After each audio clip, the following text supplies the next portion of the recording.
suddenly we cut away to this live footage of men in black balaclavas abseiling down the outside of a building and bursting their way in with smoke bombs and machine guns and hand grenades.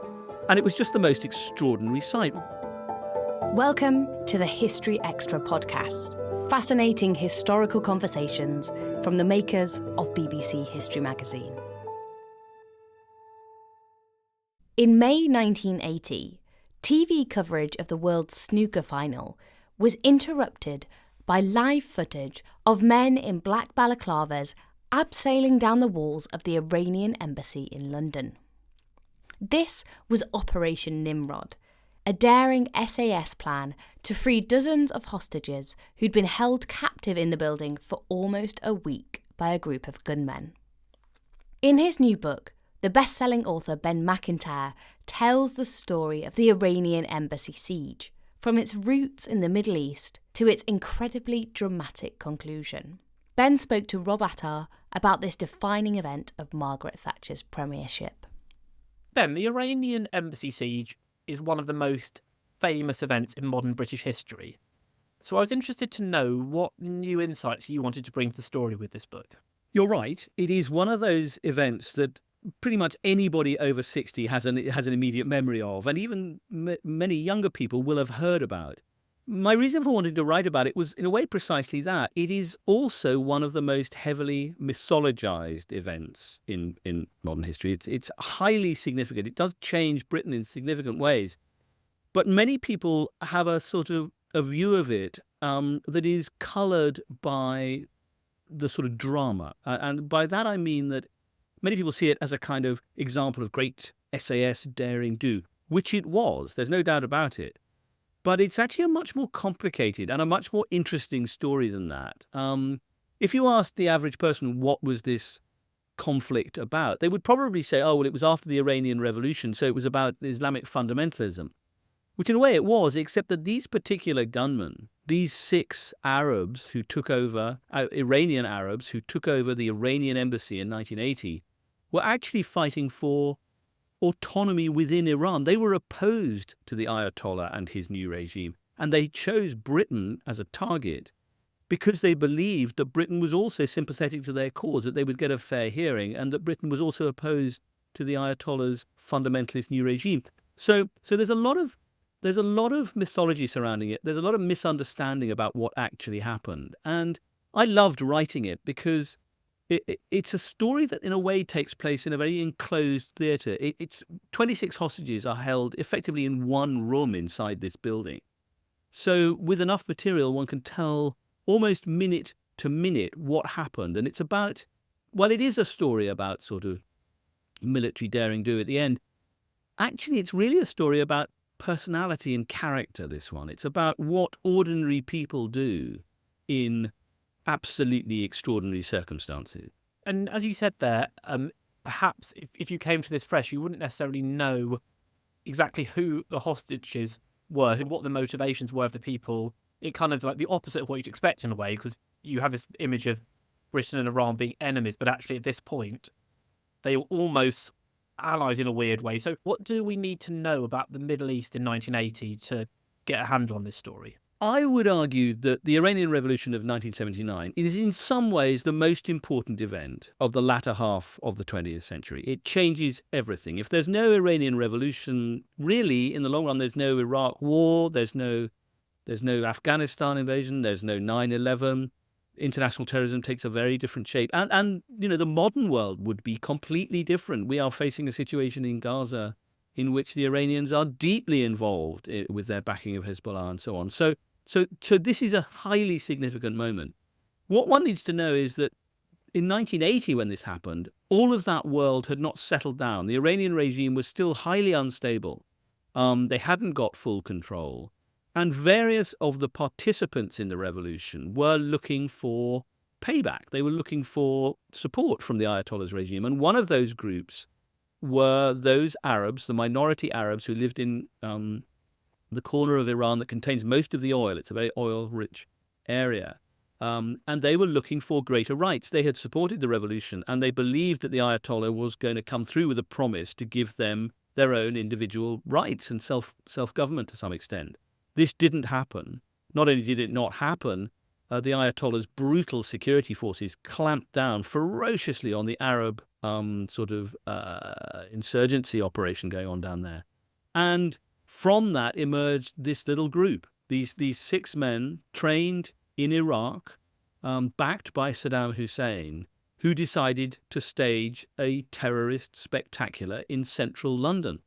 And so they attacked the Iranian Embassy. The Iranian Embassy, which was of course, staffed and occupied by Iranians supportive of the Ayatollah's regime. So this was intended to be a direct attack on Tehran in order to persuade the Ayatollah to release political hostages, Arabs taken prisoner by the Islamic security forces. So it was really a battle really taking place in a way between Iran and Iraq. I mean, the Iran-Iraq war would erupt very soon afterwards. It was a kind of preamble to that, but taking place on the streets of London. The motivations or the demands of the terrorists seem to shift over the course of the siege. Do you think they ever had a clear idea of what exactly they wanted to achieve if things had gone their way?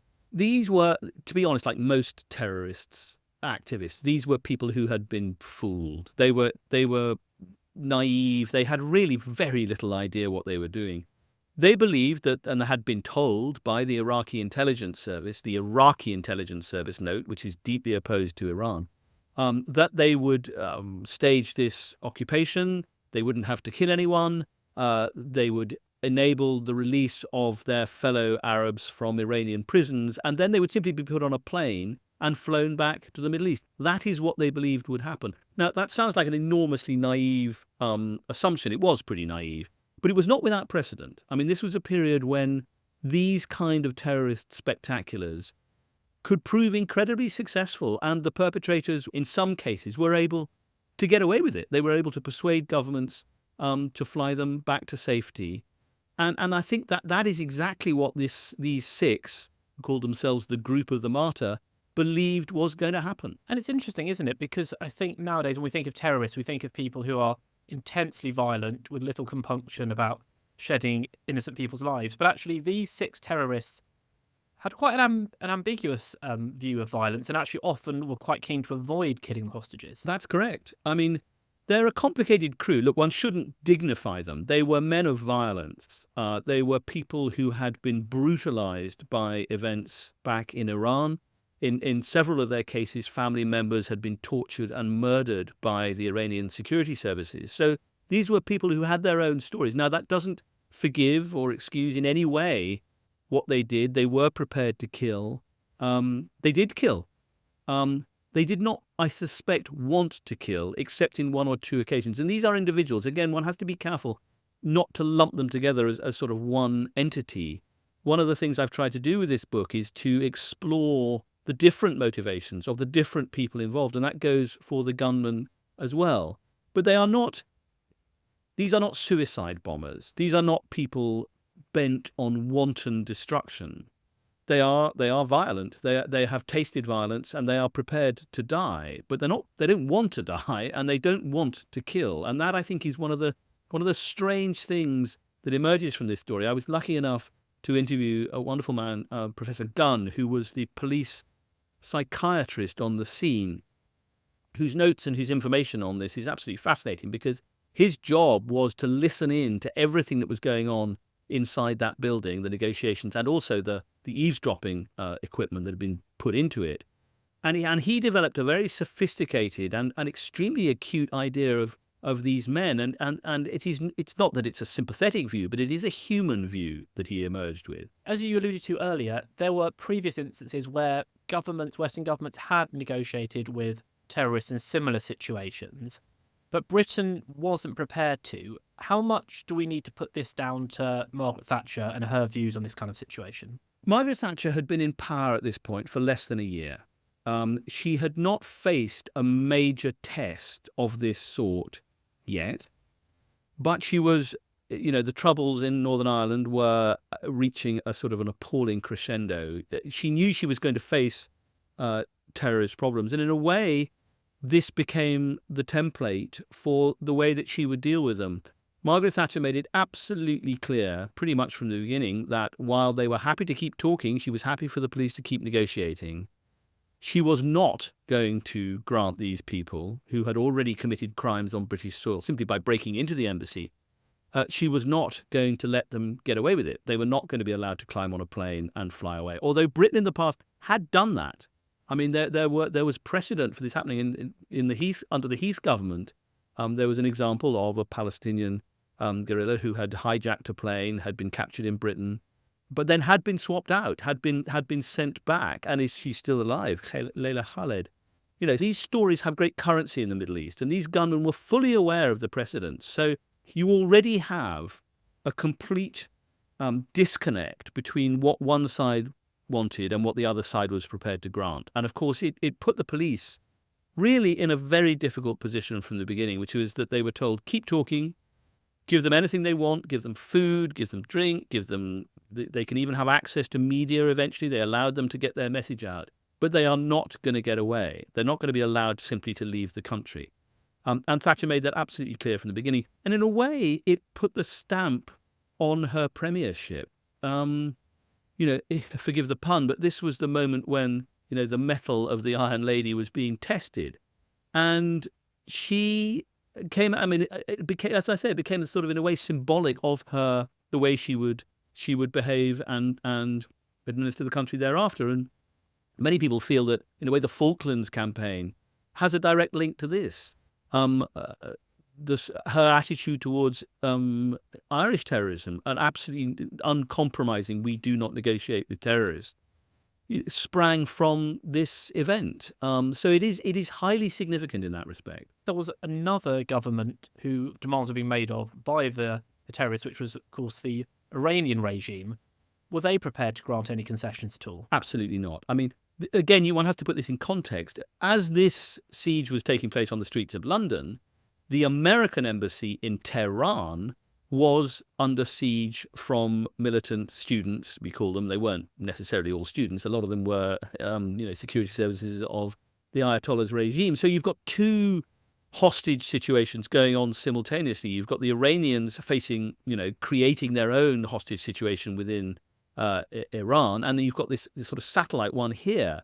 So the two things do merge, and of course the US is putting pressure on Britain to achieve a successful outcome to the siege in London, in the hope that this may then encourage the Iranians in Tehran to free the hostages there. So the two episodes, while they're completely different, are linked, are nonetheless politically linked. So as you said, so negotiations carried on for quite a few days. What impact did this period have on the people being held hostage? This must have been a very tense, very stressful situation for them. It was astonishingly tense inside there. And you have this kind of extended standoff where relationships begin to emerge, not just between the hostages and the hostage takers, and there's lots we can talk about in terms of Stockholm Syndrome and those effects, but also the reverse of Stockholm Syndrome, which is Lima Syndrome, which is named after a particular terrorist event in Lima when the ambassador's residence was taken over by gunmen. That Lima is the reverse of Stockholm. In Lima Syndrome, that is when the gunmen develop relationships with their captives to the point where they are unable to continue and to fulfill their aims.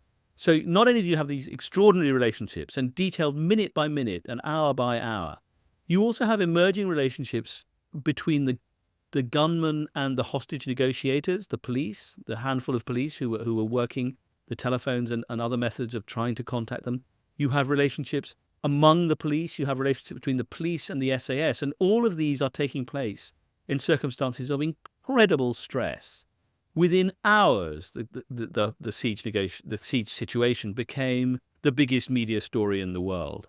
Journalists flew in from all over the globe. An entire sort of press encampment was set up in Hyde Park, just opposite and to the left of where this was all taking place. The whole thing was taking place under intense media scrutiny, which of course added to the stress on all sides. One of the remarkable things I found about researching this book was, of course, this was 1980, and this was a time when people still wrote everything down. And so I managed to find no fewer than 4 private manuscripts written by different individuals who had been involved in the siege. 2 hostages, one of the police negotiators, and one of the SAS people who had written down everything moment to moment. And including one of those who is still, I'm delighted to say, still around, Sim Harris, who was a BBC sound recordist, who happened to be in the embassy when it was taken over.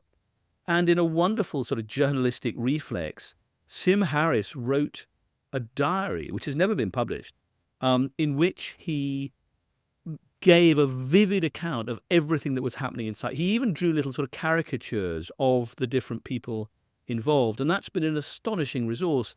So it's possible over this intense 6-day period to piece together almost minute by minute what was happening and the effects of this sort of prolonged standoff on all the participants, not just those inside, but those outside as well. So as you say, the hostages and the terrorists, in a kind of strange way, grew quite close over the course of these days. And at some point, you even say they almost felt closer to the terrorists than they did to the police on the outside, who were trying to negotiate to their behalf. Would you put some of that down to the fact that the terrorists treated the hostages comparatively well, certainly compared to other incidents like this in history? Yes, I mean this is a familiar pattern, I am told, by people who have studied this, including Professor Gunn.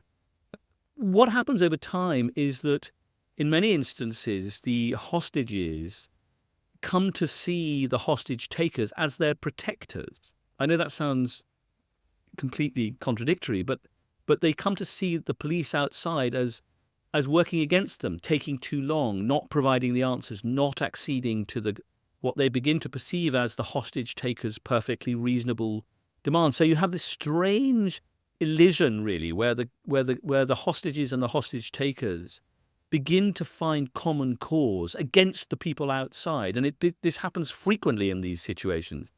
Stockholm is the most famous example. That was a bank that was taken over with bank employees, and by the end of that, some of the hostages had developed actually romantic feelings about their captors. I mean, that is an extreme case, but it is not uncommon.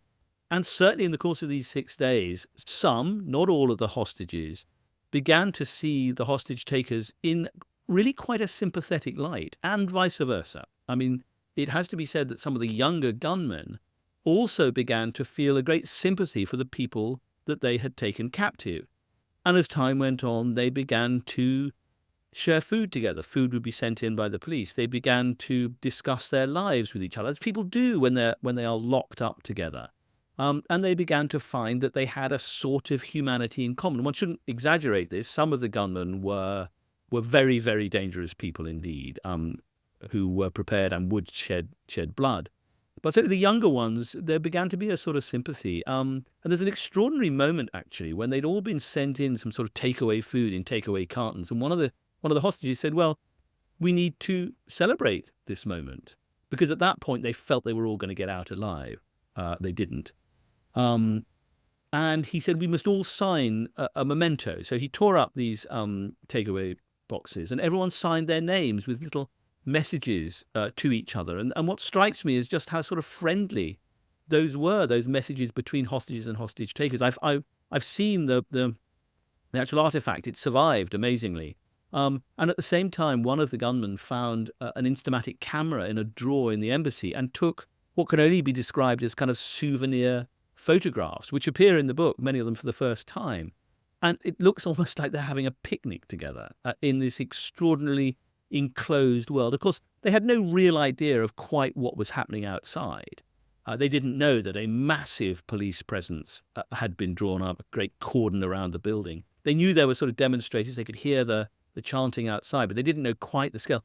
Let alone did they know, which no one did, that the SAS assault troops were ready and waiting in the next door building. They were completely unaware of that. As in all hostage situations, they looked inward. They didn't really look outward. Now, as you've hinted there, the SAS did come and end the siege, and in a fairly violent manner. Do you think there was any way this could have ended bloodlessly? Were there any missed opportunities, or was what actually happened always likely to be the outcome? It's difficult to speculate on this because, of course, we enter the realm of what-if history, and that's sort of dangerous. But certainly I am in agreement with Professor Gunn, who believes that had they been able to keep the negotiations going for just a bit longer, for maybe another 24 hours, the gunmen were so exhausted and they were beginning to fall out among themselves. Now, we know this because the police had inserted eavesdropping equipment into the building, as had MI5, including a food carton that contained a live bugging device and a field telephone that was also live. So the police and Professor Gunn were able to track the relationships between the gunmen, and it was clear those were beginning to break up. And what they were beginning to sort of threaten each other. Those that were sort of, as it were, more faint-hearted were being threatened by the more radical ones. And I believe if they'd been able just to keep it going for another 24 hours, or even had they been able to exceed, and this is one of the slight mysteries, one of the things that the gunmen wanted was for Middle Eastern diplomats, and they drew up a list of them, Iraqi, Syrian, Jordanian, to come and talk to them. Simply, they wanted to be taken seriously. They wanted to have diplomats come and communicate with them. Had that been allowed to happen, and Margaret Thatcher did not allow it to happen, Douglas Hurd was talking to these diplomats, but the diplomats themselves were not keen to do it because they knew they were going to be simply used to sort of string the whole thing along. But it's my belief that if they had brought in those diplomats at the end, then I think the whole thing might well have crumbled. Coming on to the SAS storming of the embassy itself, how much preparation was required for an operation like this? In secret, the SAS had been undergoing intense terrorist training for more than a decade. You have to bear in mind that the SAS was largely unknown in Britain at this point. Very few people had ever heard of it. They were undergoing covert operations in Ireland. They occasionally appeared in the news, but really the sort of scale of the SAS and what they were capable of doing was largely unknown. But since the sort of terrorist atrocities of the early 70s, some of which had been very badly handled in other countries, notably the Munich massacre, the British government had set in train contingency plans should a similar operation be required. And so there was this, and there still is, a provision under British law whereby civilian authority can be transferred to the military temporarily in order to carry out an operation of this sort. And the SAS had been training intensively for this for many, many years. The different SAS squadrons would be rotated in and out to undergo training in Hereford. There is, believe it or not, a building in the Hereford training base called the Killing House. And this is a kind of mocked up hostage situation building where cardboard hostages and cardboard gunmen are inside in different areas, in different rooms, in different situations. They may be in the dark, it may be full of smoke, there may be gas bombs going off, in which the SAS break in and try to neutralize, I'll use that word, the gunmen and save the hostages. Believe it or not, the royal family undergoes training here too in order to experience what it would be like to be taken hostage and then liberated by the SAS. So they were ready for this. They had trained very heavily for it. The only thing they had never, ever done was actually carry out a hostage rescue operation like this. And this rescue was fraught with an enormous amount of risk.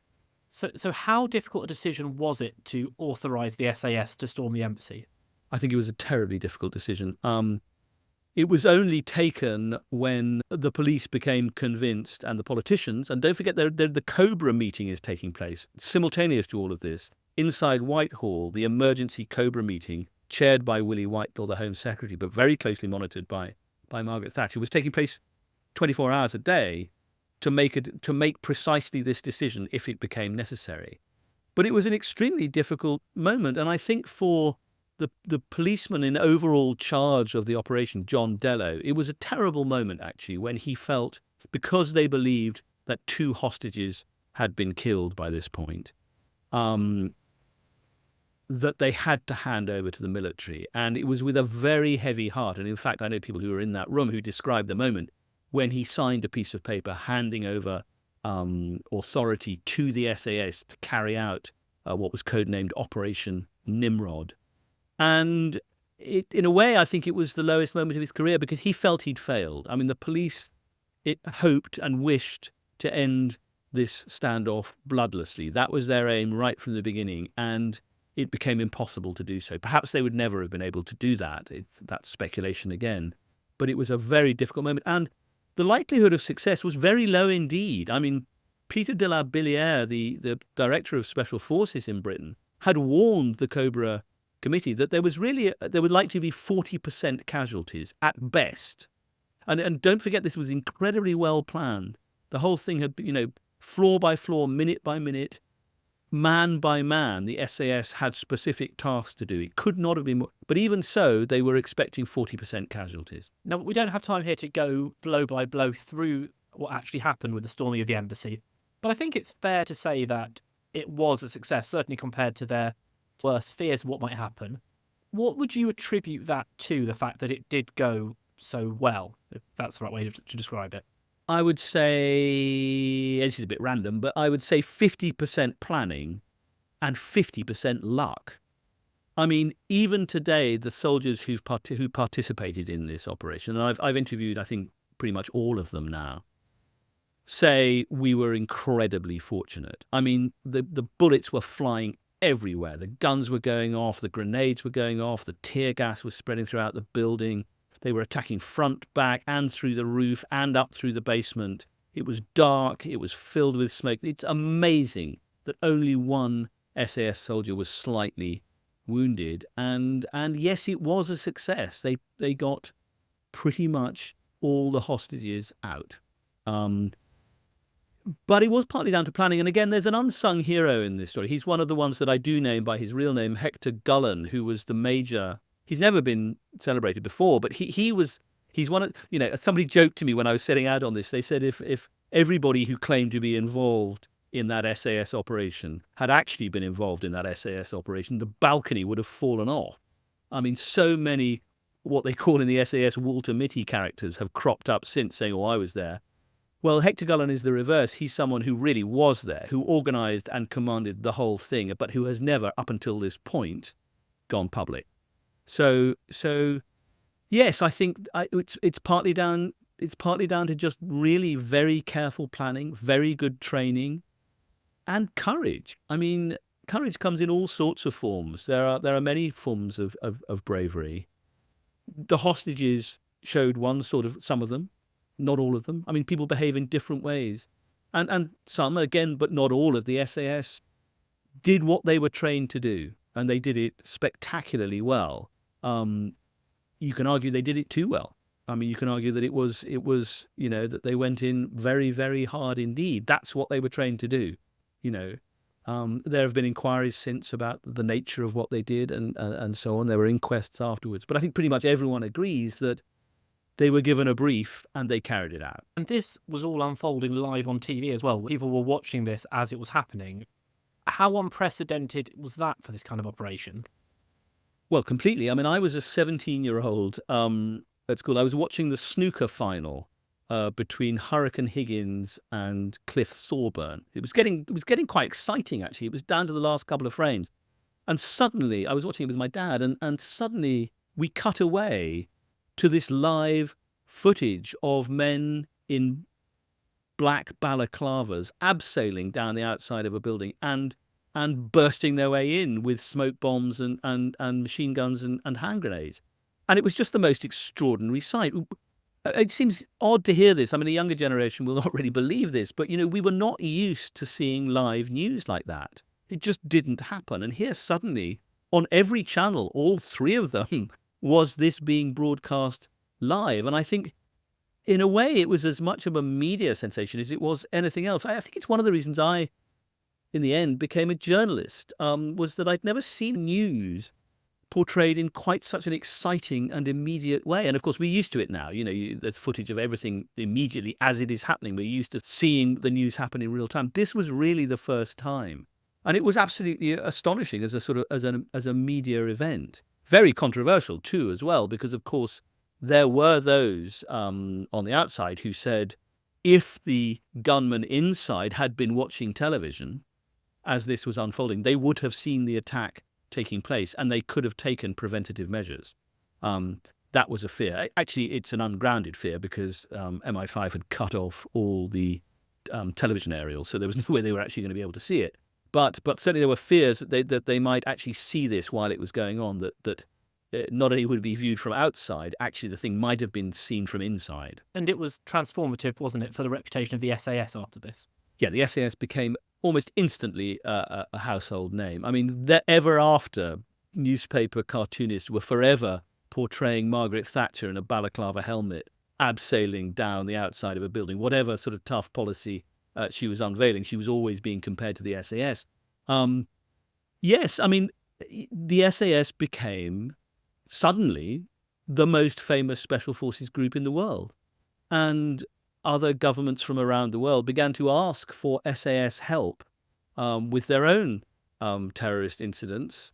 They began to operate as a sort of, not quite as guns for hire, but they were lent out to other people to carry out similar kinetic operations, shall we say. There are those in the SAS who think that actually the Iranian Embassy siege was a disaster for the SAS because it turned them from a super secret organization, something that very few people knew about, to something that everybody not only knew about, but wanted to know more about.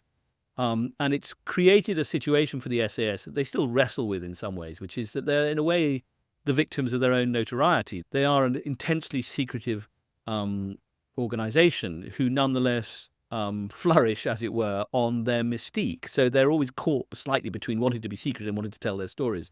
But yes, I mean, the numbers of people applying to join the SAS rocketed pretty much overnight. I mean, there were people just turning up at recruiting centres saying, I've seen the television pictures, I want to be one of those. Now, you've, of course, written about the wartime SAS in one of your previous books. Do you see any commonalities between this incident and what was happening in the 1940s, or is this almost a completely different organisation? Well, no, there are commonalities. I mean, the truth is that David Sterling, the wartime founder of the SAS, put the emphasis on small, highly trained, highly agile groups of specialists who were able to do everything but would have a sort of a particular specialism in mind. He believed he was a pioneer of covert, behind-the-lines action, of using military sources in a way to create strategic advantage as well as simply sort of tactically. So yes, there are differences. I mean, although, as Sterling himself said, who, by the way, watched the Iranian Embassy siege taking place from his club at the time, and he was watching the snooker and rather annoyed when it was moved across. It said at the time, these men were far better trained than we ever were. So they were a much more professional unit.